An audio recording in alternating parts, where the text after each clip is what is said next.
السلام عليكم.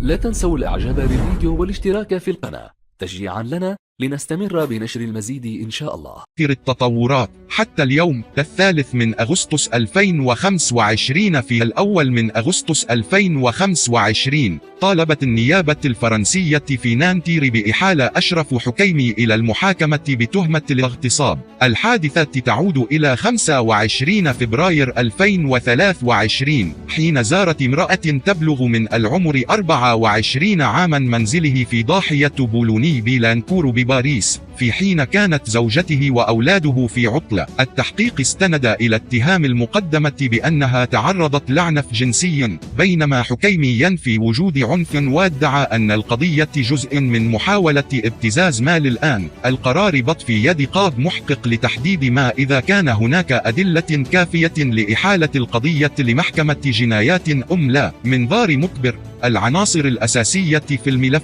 تفاصيل الحادثة المشتكية ذكرت أنها قابلت حكيمي بعد مراسلة عبر انستغرام، واتهمته بأنه بدأ قبيلها ولم يمتثل لرفضها المتكرر. لقد تمكنت من الابتعاد وإبلاغ صديقة عبر الرسائل النصية لتأخذها لاحقا. الأدلة الأخيرة رسائل خاصة. صحيفة الكويت كشفت رسائل واتساب بين المشتكية وصديقتها تشير إلى نية مسبقة للاستدراج أو استغلاله ماليا. بعض الرسائل تضمنت عبارات مثل: سنهويه بوضعية امرأة فاتنة، راح نسرقه تماما. دفاع حكيمي محاميته فإني كولين انتقدت القرار ووصفت طلب النيابة بأنه غير منطقي وغير مبرر بالنظر إلى الأدلة، وأكدت غياب علامات الصدمة النفسية أو النفسية المعتادة في مثل هذه القضايا. المحامون المغاربة طالبوا بضمان حقوق المحاكمة العادلة، مؤكدين أن هناك خروقات قانونية وتأخير في الإجراءات مما يشكل انتهاكا لمبدأ العدالة السريعة وفقا لاتفاقية حقوق الإنسان الأوروبية. ردود فعل الآخرين من أبرز من دافع عنه كان زميله في الفريق الفرنسي كيليان مبابي، حيث قال إنه لم يشهد أي سلوك غير لائق من حكيمي تجاه النساء حتى حال سكر.